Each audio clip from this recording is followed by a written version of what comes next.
Everyone, welcome the unit 5th of water resource engineering second। और unit 5th में आपके पास जो सिलेबस है यूनिट 5th का, उसको बेसिकली 3 पार्ट में डिवाइड किया गया है। The first part is the river training work. Okay, जो फर्स्ट पार्ट इसका है वो रिवर ट्रेनिंग वर्क का है।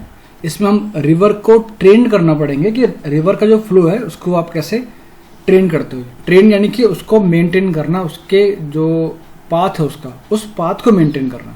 ओके, सेकंड जो टॉपिक है, जो सेकंड टाइप जिसमें सिलेबस में डिवाइड किया गया सिलेबस को, वो है वाटर लॉगिंग और it's remedies, causes of water logging and it's remedies. तो वाटर लॉगिंग किस वजह से होता है, उसके रेमेडीज क्या क्या है, और कैसे हमारे वो इरिगेशन में या हमारी क्रॉप्स को कैसे वो डैमेज करता है, वो सब हम पढ़ेंगे इसमें वाटर लॉगिंग वाले पोर्शन में।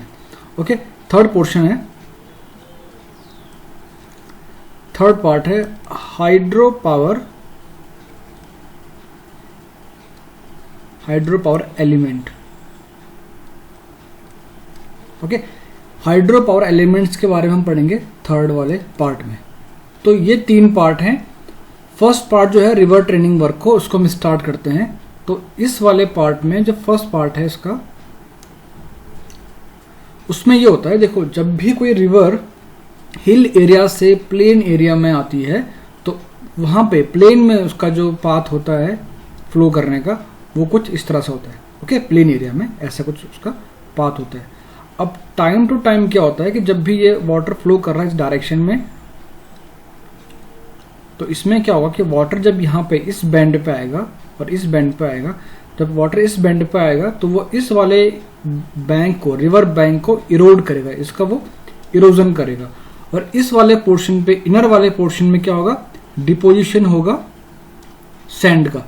अब इस वाले बैंड की अगर बात करें हम, तो यहाँ पे इस वाले साइड पे क्या होगा, उसका इरोजन होगा, और इस वाले पोर्शन पे उसका सैंड का डिपोजिशन होगा, और इस वाले पोर्शन पे जो बैंक है उसका इरोजन होगा।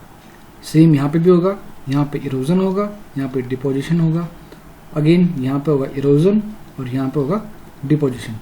तो इसके बाद क्या होता है कि जब ये फिनोमेना चलता रहता है टाइम टू टाइम, एक टाइम फिनोमेना, तो उसके बाद जो विड्थ है रिवर का वो शिफ्ट होता है टुवर्ड द आउटवर्ड डायरेक्शन, इस तरफ ऐसे शिफ्ट हो जाएगा, तो ये ऐसे शिफ्ट हो जाएगा, ऐसे शिफ्ट हो जाएगा, तो ये और बाहर से स्टार्ट होगा। तो ये इरोजन हो रहा है, तो इससे क्या होगा कि जो वाटर का फ्लो है वो भी शिफ्ट होता रहता है, और यहाँ से ऐसे शिफ्ट हो जाएगा ऐसे। तो जो ये प्रोसेस है, जो ये बेल्ट बनी है, नई बेल्ट जो बनी है, इस बेल्ट को आप यहाँ देख सकते हो। यहाँ पे जो ये बेल्ट बनी इस तरह से, that is called the meandering. Okay, meandering river.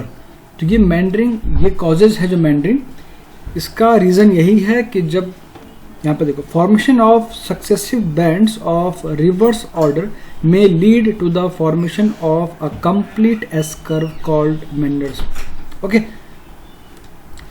यानी कि जब S कर्व का किसी रिवर के पाथ में फॉर्मेशन होता है, लार्ज S कर्व का, ड्यू टू द इरोजन और deposition of sand, that is called the meandering of river. तो इसको ओवरकम करने के लिए, मेंडरिंग ना हो, अगर मेंडरिंग होगा तो उससे क्या डिसएडवांटेज है, इस पोर्शन पे ध्यान दो, इस वाले पोर्शन पे, इस पोर्शन पे, अगेन इस पोर्शन पे आप कोई भी कंस्ट्रक्शन नहीं कर सकते हो, यानी कि ये वाला जो लैंड है ये किसी यूज का नहीं है। और अगर इसमें आप कभी कंस्ट्रक्शन करते भी हो तो ये बहुत ज़्यादा रिस्की जोन में भी आता है, क्योंकि फ्लड रिटर्न कभी ना कभी होगा।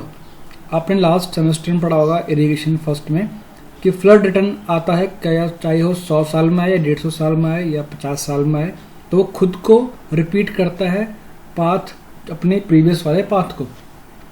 तो इसके लिए क्या होगा कि अगर आप ये स्ट्रेट होता है, ऐसे भी होता, अगर ये ऐसे होता, तो आप इस वाले पोर्शन को, इस वाली लैंड का आप प्रॉपर यूज कर सकते हो। ठीक है, तो आपको क्या करना है, जो रिवर का फ्लो है उसको मेंटेन करना है, जो उसका पाथ है उसको मेंटेन रखना है। तो ये है रिवर ट्रेनिंग, यानी कि उस वाले पाथ को मेंटेन रखना। आपको मैं एक और स्लाइड से दिखाता हूँ कि एक्चुअल में दिखता कैसे है।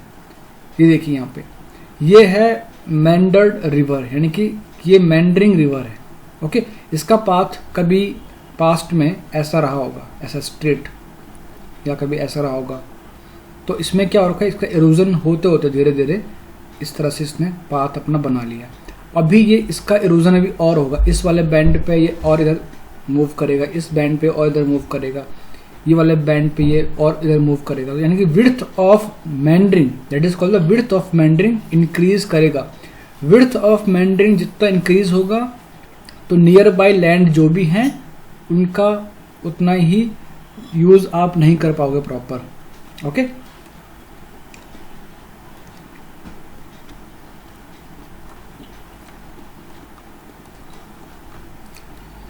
River training. River training includes all such measures as are taken for controlling and regulating river flow and river configuration. A river can also be trained by diverting its flow into a secondary channel or by executing artificial cutoff on the main river so as to cause reduction of flood level. तो यहाँ पे देखो इन्होंने side में, यहाँ पे side में इन्होंने स्टोन पिचिंग किया हुआ है। तो स्टोन पिचिंग, और यहाँ पे इन्होंने देखो ये स्टोन पिचिंग कुछ एक्सटेंड किया हुआ है आगे तक, ये वर्टिकल जो इन्होंने दे रखे कट ऑफ। तो इसका पर्पज़ यही है कि इस पोर्शन पे, इस साइड में सैंड जो है वो इसके बैंक को इरोड ना करे, आपको इरोजन होने से रोकना है। Okay, purpose of river training, permanent alignment, यानी जो अलाइनमेंट है रिवर का वो परमानेंट बना रहे। फ्लड प्रोटेक्शन, इन केस कहीं फ्लड आता है तो उसके लिए भी आपने प्री प्रिपरेशन आपने किया हुआ है। Protection of works, bank protection, sediment control, navigation, sand exclusion, यानी कि नेविगेशन पर्पस के लिए भी क्या होगा, आपको रिवर की विड्थ को कम करना होगा, तब जाके डेप्थ इंक्रीज करेगा वहाँ पे। Methods adopted for training river, marginal embankment और लवीज, गाइड बैंक, पर्स और ground pitching, training without embankment.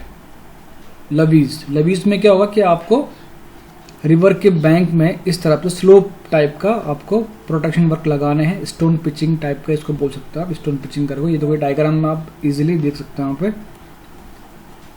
Guide banks, ये गाइड बैंक में क्या होगा, कोई अगर यहाँ पे फ्लो आ रहा है रिवर का, अप स्ट्रीम से फ्लो आ रहा है, तो आपको रिवर को कितना विड्थ रिवर वहाँ पे मेंटेन करे, उसके लिए आपको ये साइड में अपने दोनों साइड अपने गाइड बैंक कंस्ट्रक्ट कर रखे हैं।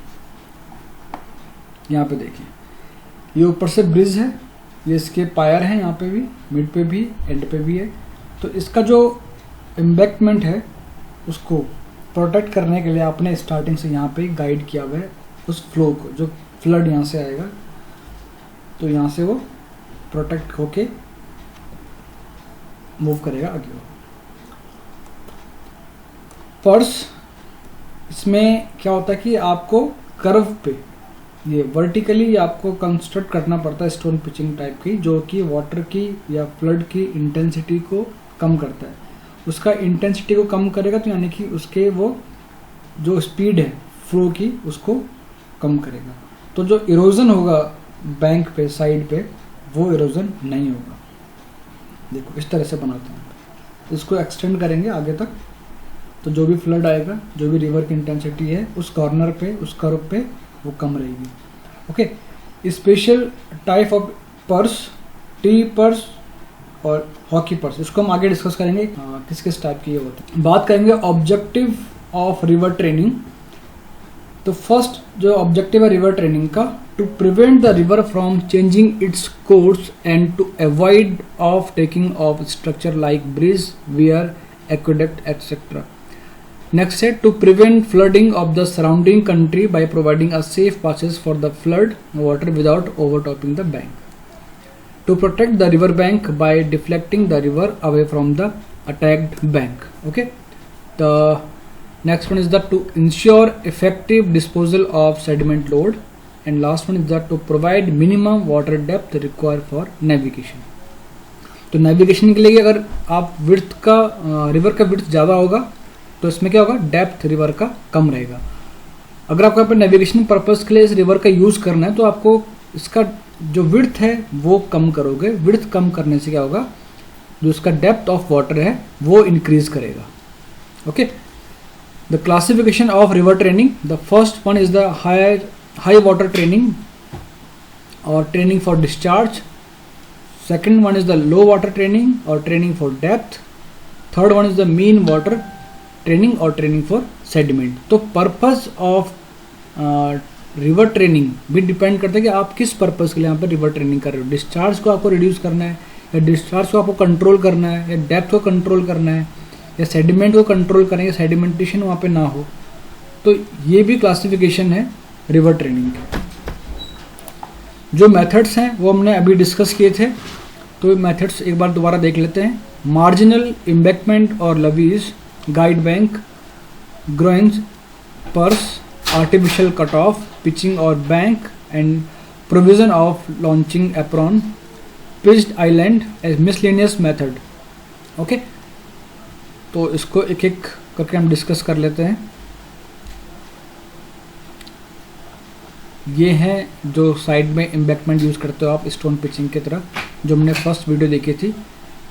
दोनों साइड आप ऐसा स्लोप में स्टोन पिचिंग यहाँ पे करोगे, ये रिवर का बेड होगा, ये इसका विड्थ होगा रिवर का, और यहाँ पे आप स्टोन पिचिंग करोगे। Okay, second, guide bank proper guide करेगा एज ए रिवर को, जैसे हम डिस्कस किया था अभी इससे पहले। पर्स जो हमने डिस्कस किया था लास्ट टाइम भी, तो ये है देखो, नॉर्मल, ग्रोइन और पर्स, ये होगा डायरेक्ट ऐसे हॉरिजॉन्टल होगा, यहाँ से जो फ्लड आएगा उसको ये डायरेक्शन भी देगा और उसकी इंटेंसिटी को कम भी करेगा। ओके, सेकंड है इंक्लाइंड। इंक्लाइंड में क्या होगा, ये इंक्लाइंड होगा 10 to 30 डिग्री इस वाले एंगल पे, ये तो ये भी क्या करेगा, इंटेंसिटी को कम भी करेगा और उसको गाइड भी करेगा। ये अभी डिपेंड करता है कि आपको कितना गाइड करना है रिवर के फ्लो को। Again third one is the attracting,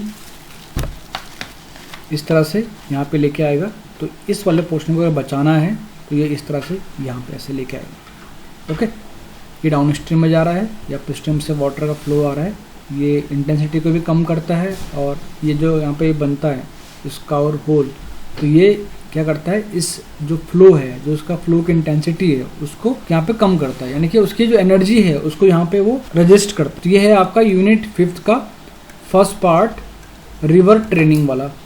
okay, ये कंप्लीट हो गया है। इसमें बस इतना ही है कि रिवर ट्रेनिंग का जो कॉजेज है वो किस वजह से होगा और उसके रेमेडीज़ क्या क्या हैं।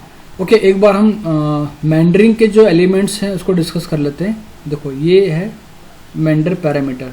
ओके, रिवर, ये मेंडरिंग हो रही रिवर की, तो मेंडरिंग विड्थ ये कहाँ से होगा स्टार्ट, इस वाले एक्सट्रीम विड्थ से नेक्स्ट एंड तक जो विड्थ होगा वो होगा मेंडरिंग विड्थ। मेंडरिंग लेंथ क्या होगा, इस वाले पोर्शन से इस एक्सिस से जो ये वाला और यहाँ पे जब ये कंप्लीट एक साइकिल पूरा कर देगा, इस साइकिल जब रिपीट करेगा इसी पोजीशन को जब रिपीट कर लेगा यहाँ पे, तो ये होगा मेंडरिंग लेंथ और ये होगा नॉर्मल रिवर विड्थ। तो ये यूनिट 5 का फर्स्ट पार्ट जो है कंप्लीट हो गया। Okay, thank you.